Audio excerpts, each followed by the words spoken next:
नमस्कार, बहुत बहुत स्वागत है आपका। आप देखना शुरू कर चुके हैं राष्ट्रपथ। आपके साथ मैं हूं अर्चना सिंह। विपक्ष सदन में अविश्वास प्रस्ताव लेकर आया।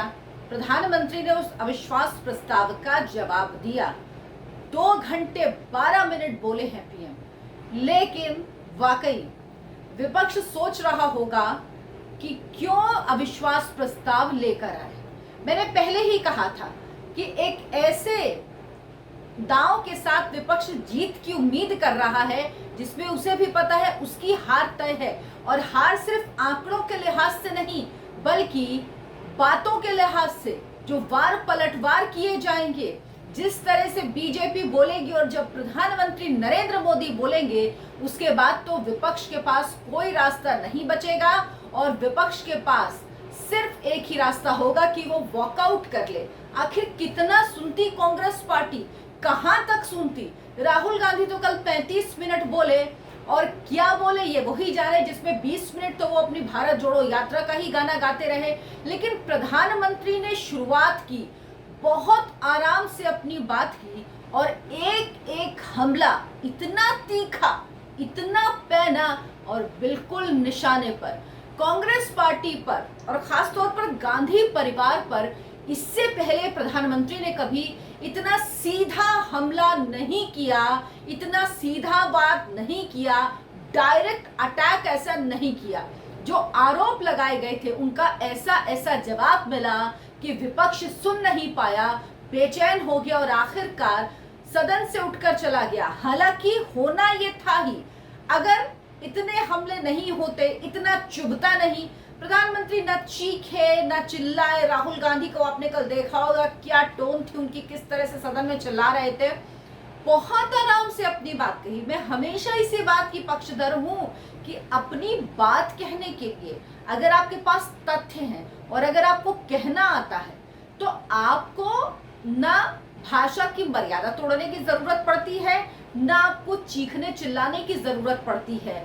आप अपनी बात सधे हुए सब शब्दों में, गंभीरता से, गंभीर अंदाज में और ऐसी ऐसी बातें बहुत आराम से कह सकते हो जो ऐसा वार करे, ऐसा हमला करे जिसकी चोट हमेशा बर्दाश्त हो।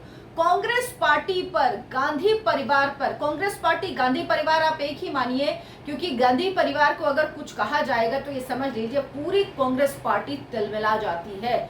नरेंद्र मोदी ने ऐसे ऐसे तीखे हमले किए हैं गांधी परिवार पर, पूरा कच्चा चिट्ठा, जो जानती तो सारी दुनिया है, लेकिन शब्दों में किसी चीज को कहना और सामने वालों को आईना दिखाना। क्योंकि मैं हमेशा कहती हूँ ये लोग एंटाइटलमेंट की भावना से ग्रसित हैं। इनको लगता है जो बात प्रधानमंत्री नरेंद्र मोदी ने कही उससे मैं बिल्कुल सहमत हूँ। मैं क्या, देश में बहुत लोग ये मानते हैं कि इनको लगता है कि ये राजा हैं।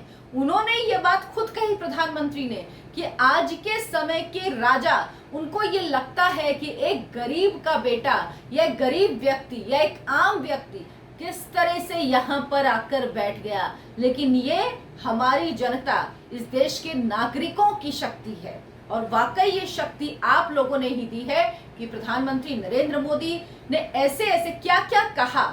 आप ये सुनेंगे, बाकी चीजें ठीक हैं, लेकिन उससे पहले आपको ये समझना होगा, जो राहुल गांधी कल कह रहे थे ना, हनुमान ने लंका नहीं जलाई, लंका रावण के घमंड ने जलाई। तो इस पर प्रधानमंत्री ने कहा हनुमान ने लंका नहीं जलाई, इसीलिए 400 से 40 हो गए। घमंडिया, जो ये पूरा गठबंधन है उसको घमंडिया नाम दिया। कहा गांधी परिवार के नाम पर हर जगह स्कूल, कॉलेज, जितने इंस्टीट्यूशंस हैं, सड़कें हैं, अवार्ड हैं, योजनाएं हैं, सब कुछ इनके नाम से होनी चाहिए। कांग्रेस की अपनी कोई चीज नहीं। उन्होंने याद दिलाया कि कांग्रेस पार्टी की स्थापना किसने की थी। अंग्रेज ने कांग्रेस पार्टी की स्थापना की थी। उन्होंने कहा इनका चुनाव चिन्ह, इनका झंडा, इनका नाम कुछ भी इनका अपना नहीं है, सब ये इनका दूसरे का है। सब कुछ परिवार के हाथ में केंद्रित हो चुका है। इंडिया गठबंधन में सब पीएम बनना चाहते हैं। इन लोगों को सिर्फ नाम का सहारा है, खुद को जिंदा रखने के लिए एनडीए का सहारा ही, जो INDIA गठबंधन बना है, उसने लिया। मतलब क्या सीधे सीधे वार किया। कहा कि जो गांधी नाम है वो भी चुरा लिया, वो भी ले लिया। उन्होंने कहा इन लोगों को सीक्रेट एक वरदान मिला हुआ है जिससे इनको पता ही नहीं है, जिसके बारे में, तो वो वरदान ये है, ये जिसका बुरा चाहेंगे उसका भला होगा। 3 बातें नरेंद्र मोदी ने कहा बैंकिंग सेक्टर को इन्होंने कहा डूब रहा है, 2 गुना हो गया प्रॉफिट। डिफेंस जो HAL है उसके लिए कहा कि ये डूबने वाला है, खत्म होने वाला है, भारत में जो डिफेंस इंडस्ट्री है वो खत्म हो जाएगी। और अब क्या हाल है कि HAL देश की आन बान शान बना हुआ है।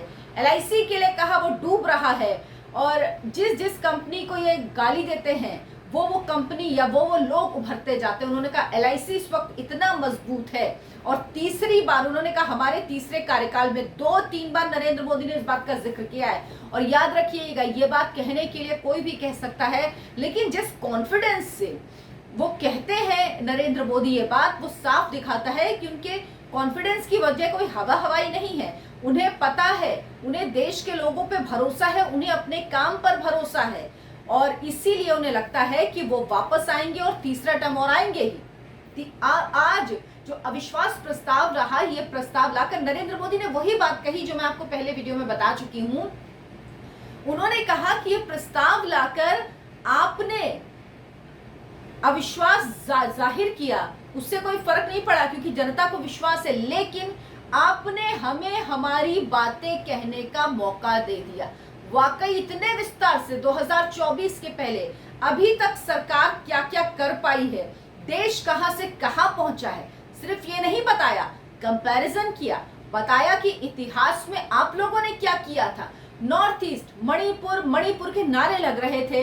नरेंद्र मोदी ने कहा कि कल अमित शाह ने मणिपुर पर बड़े विस्तार से बोला, बिना राजनीति के बोला, लेकिन साथ ही साथ ये भी बताया कि नॉर्थ ईस्ट के साथ आप लोगों ने क्या किया, आप लोगों ने किस तरह से नॉर्थ ईस्ट को इग्नोर किया, आप लोगों ने किस तरह से वहां के नागरिकों के साथ ऐसा व्यवहार किया जैसे वो भारत का हिस्सा ही नहीं हो। आप लोगों ने भारत को तोड़ा। मिजोरम की घटना उन्होंने याद दिलाई, 5 मार्च 1966 की। कांग्रेस ने मिजोरम में जो वहां के नागरिक थे उन पर वायुसेना से हमला करवाया। उन्होंने कहा वो कौन थे, क्या हमारे देश के नागरिक नहीं थे, क्या हमारे देश की वायुसेना नहीं थी, बाहर से थी, वायुसेना से आपने हमला करवाया। वो दिन आज भी मिजोरम के लोग याद करते हैं। उन्होंने दूसरा हमला किया जब 1962 में भारत और चीन का युद्ध हो रहा था। उन्होंने कहा कि असमियों के लिए, नेहरू ने कहा कि my heart goes for you, और वो कुछ नहीं कर रहे थे उन लोगों के लिए, उनको उनके भाग्य पर छोड़ दिया था। क्या ये बात असमियों को चुभती नहीं है? उन्होंने कहा मणिपुर मंत्री जो समस्या है इसके पीछे सिर्फ कांग्रेस की राजनीति है। मंत्री परिषद, उन्होंने कहा आपके लोग कितनी बार गए हैं, मेरे मंत्री वहां 400 बार गए, मैं खुद 50 बार गया। कांग्रेस का हर काम चुनाव की राजनीति के इर्द गिर्द होता है। नॉर्थ ईस्ट में उनकी कोशिश रहती, इक्का दुक्का सीटें होती थी, इसीलिए वो इलाके उनके लिए स्वीकार्य नहीं थे। वाकई आपने देखा होगा जब अभी इलेक्शन हुआ था मिजोरम मेघालय में, और तब इन्होंने कहा था ना, जयराम रमेश ने कहा था कि ये छोटे राज्य हैं, उनसे इतना फर्क नहीं पड़ता। तो वाकई यही उनकी सोच है। नरेंद्र मोदी ने कहा नॉर्थ ईस्ट हमारे जिगर का टुकड़ा है। आज मणिपुर की समस्याओं को ऐसे पेश किया जा रहा है जैसे बीते कुछ समय से ही वहां ये हालात पैदा हुए हैं। नॉर्थ ईस्ट की समस्याओं की एकमात्र जननी कांग्रेस है। इसके लिए उन्होंने साफ साफ कह दिया, कहा कि 2028 तक की मैंने रणनीति तैयार कर दी है। कहा राजनीति के लिए मणिपुर का उपयोग ना करें, मणिपुर को इस्तेमाल ना करें। जब विपक्ष छोड़कर गया, जब विपक्ष बाहर निकला सदन से, तो नरेंद्र मोदी ने कहा कि आप लोग कह सकते हैं लेकिन आप सुन नहीं सकते, आपको कीचड़ उछालना आता है, आपको अपशब्द कहने आते हैं, लेकिन आपको सुनना नहीं आता, आप सुनने के लिए तैयार नहीं हैं। उन्होंने कहा कि 2018 में मैंने आपसे कहा था कि 2024 में आप फिर से लेके आएंगे अविश्वास प्रस्ताव, तो मैंने आपको ये काम दिया था। मुझे खुशी है कि आपने ये काम किया, लेकिन थोड़ी तैयारी से करते। इतने समय में आप लोगों ने कोई तैयारी नहीं की। साथ ही साथ नरेंद्र मोदी ने कहा कि आप लोगों को, मैं फिर कह रहा हूं कि फिर 2028 में आप लेके आएंगे अविश्वास प्रस्ताव, और फिर लेकिन इस बार मैं उम्मीद करता हूं कि आप लोग कुछ तैयारी के साथ जरूर आएंगे, कुछ तैयारी जरूर करेंगे। उन्होंने कहा हमारे जो सरकार है वो जिस तरह से काम कर रही है, वो काम करती है, वो लटकाती नहीं है मामलों को। उन्होंने बिल गिनाए कि इतने समय तक कितने महत्वपूर्ण बिल संसद में पास हुए, लेकिन आप लोगों ने किसी पर में भी भाग नहीं लिया। उन्होंने कहा कट्टर भ्रष्ट के साथ हैं आप, मजबूर होकर कट्टर भ्रष्ट के साथ आप चर्चा में आए। मतलब जो Delhi ordinance bill, Delhi service bill आया, उसका जिक्र उन्होंने किया। अधीर रंजन चौधरी के लिए कहा कि उनको तो कांग्रेस पार्टी ने बोलने का मौका ही नहीं दिया और ये पहली बार होता कि विपक्ष का जो नेता है वो नहीं बोलता। सोचिए, अधीर रंजन चौधरी को बीजेपी के कोटे से वक्त दिया गया, कांग्रेस पार्टी ने वक्त नहीं दिया था रंजन चौधरी को बोलने का। नरेंद्र मोदी ने कहा आप लोगों के लिए राजनीति जो है वो प्राथमिकता में होती है। 5 साल बाद भी आप लोग आए लेकिन तैयारी करके नहीं आए। नो कॉन्फिडेंस बिल पर चर्चा कर रहे हैं लेकिन आप लोगों ने तैयारी नहीं की। देश के लिए ये समय बहुत अहम है। अविश्वास प्रस्ताव की आड़ में जनता का आत्मविश्वास आप लोगों ने तोड़ा है। साथ ही साथ अभी तक भारत ने क्या क्या हासिल किया है वो तक उन्होंने गिना दिया। एक एक बात नरेंद्र मोदी को याद थी। जो काले कपड़े पहनकर सदन में सांसद आए विपक्षी, उसका भी जिक्र किया। कहा देश तरक्की कर रहा है, आगे बढ़ रहा है। तो ये समझ लीजिए कि आप लोगों ने काला टीका जैसे लगाते हैं ताकि नजर न लगे, वो काम आप लोगों ने किया। उन्होंने दुनिया की चुनौतियों की बात की। उन्होंने कहा दूसरे की बात को कैच कर लेते हैं। उन्होंने कहा कांग्रेस वालों ने तो गांधी नाम भी चुरा लिया, वोटरों को भुनाने के लिए या कह लिए बहकाने के लिए गांधी नाम भी ले लिया, वो चुरा लिया, चुनाव चिन्ह भी चुराया। कहा दरबारवाद के कारण कितने ही महान लोगों को इन्होंने तबाह कर दिया। जो दरबारी नहीं थे उनके पोर्ट्रेट तक पार्लियामेंट में लगाने से इनकार कर दिया। और वाकई ये सब फैक्ट है। 1991 में उनके पोर्ट्रेट हॉल से सेंटर हॉल में लगे थे, ये बात उन्होंने कही। साथ ही साथ विपक्षी सांसदों ने जब वॉकआउट, अब कितना सुनती कांग्रेस पार्टी, मुझे तो लग रहा था कि वाकई इतना भिगो भिगो के धो के किसी ने नहीं कभी दिया होगा। क्या गजब दिया है प्रधानमंत्री ने। और बहुत आराम से, बहुत उन्होंने सारी चीजें भी गिनाई और हमले भी किए। उन्होंने कहा जब विपक्षी सांसद चले गए तो लोकतंत्र में जिनका भरोसा नहीं होता वो सुनाने के लिए तो तैयार होते हैं लेकिन सुनने का धैर्य उनमें नहीं होता। अब शब्द बोलो, भाग जाओ, कूड़ा फेंको, भाग जाओ, झूठ फैलाओ, भाग जाओ। उन्होंने मणिपुर का जिक्र किया। उसके बाद कहा कि आपको मणिपुर पर चर्चा करनी थी तो जिनके विभाग है, गृह मंत्री अमित शाह वो जवाब देने के लिए तैयार थे। विस्तार से आप चर्चा करते, अब बहुत सारी बातें कह सकते थे लेकिन आपने वो सब नहीं कहा। कांग्रेस ने भारत को तोड़ा, ये उन्होंने कहा। उन्होंने कहा देश के 3-3 टुकड़े कर दिए। कांग्रेस ने पंजाब और मिजोरम में क्या क्या करवाया, सब कुछ कहा। राहुल गांधी पर हमला किया, कहा कि वो कह रहे थे कि मैं दिमाग से नहीं दिल से बोल रहा हूं। मुझे उनके दिमाग के बारे में तो पता था लेकिन कल उनके दिल के बारे में भी पता चल गया। मतलब ऐसा ऐसा वार, ऐसा ऐसा हमला, ऐसी ऐसी बातें जो कांग्रेस पार्टी ने कभी, और अब देखिएगा एक ट्रेंड शुरू होगा, तिलमिलाए हैं। मतलब मुझे लग रहा है कि कांग्रेस पार्टी सोच रही होगी कि किस मूवमेंट पे, किस वक्त पे, वो कौन सा क्षण था जब अविश्वास प्रस्ताव लाने की बात हमने कर दी संसद में। यानी खुद की धुलाई की तैयारी कर ली थी। ये मैं पहले दिन से कह रही हूँ। कांग्रेस पार्टी ने आखिर क्या सोचकर विपक्ष ये लेकर आया अविश्वास प्रस्ताव। और जो इंडिया INDI अलायंस है उसको तो इतना धोया कि ये परिवारवाद, दरबारवाद, तुष्टीकरणवाद, भ्रष्टाचार का ये पूरा एक घेरा है। ये सब क्यों साथ आए हैं, ये साफ कहा कि यहाँ की जो ये व्यवस्था है वो सिर्फ दरबारवाद की है।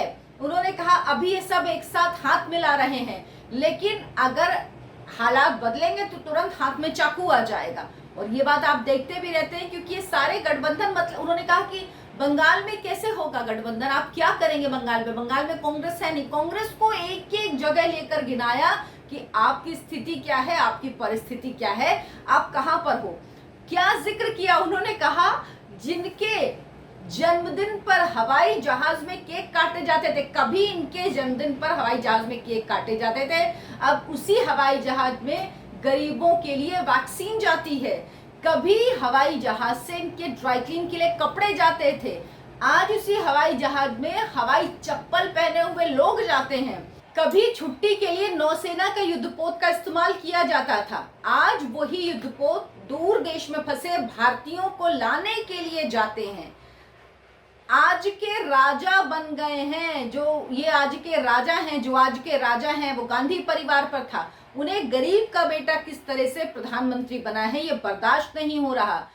उन्होंने कहा कि उन्हें सपने में भी सिर्फ मोदी ही दिखाई पड़ता है, सपने में भी उनको लगता है कि मोदी कैसा है, मोदी ही उनके जीने का सहारा है। उन्होंने कहा अगर मैं, जैसे आपको याद होगा कि वो नरेंद्र मोदी का एक विजुअल ये लोग बहुत मीम बनाते थे कि पानी पी रहे हैं, राहुल गांधी कह रहे हैं मैं पानी भी पी लूं, मैं पसीना भी पोंछ लूं, तो वो सब ये इसको कर देते हैं कि किस तरह से नरेंद्र मोदी किस तरह परेशान है। अच्छा, उन्होंने राहुल गांधी के लिए और क्या कहा, बड़ा इंटरेस्टिंग है, जो सब कहते हैं वो उन्होंने इस बार सदन में कह दिया। बरस फेल प्रोडक्ट को बार बार लॉन्च करते हैं और बार बार लॉन्चिंग फेल हो जाती है। मैं कहती हूँ ना राहुल गांधी की लॉन्चिंग, तो कह रहे हैं बार बार फेल प्रोडक्ट को लॉन्च करते हैं और बार बार वो प्रोडक्ट की लॉन्चिंग फेल हो जाती है। यानी एक बार फिर कोशिश की गई राहुल गांधी को लॉन्च करने की। प्रधानमंत्री ने कहा लूट की दुकान, झूठ का बाजार, इसमें घोटाले हैं, नफरत है, जो राहुल गांधी कहते हैं ना मोहब्बत की दुकान, उस पर वार किया। लूट की दुकान, झूठ का बाजार, इसमें नफरत है, घोटाले हैं, परिवारवाद के हवाले है, बंटवारा है, इमरजेंसी है। यानी जो कांग्रेस पार्टी के वीक पॉइंट्स हैं उन सबका जिक्र किया, उन सब पर हमला किया।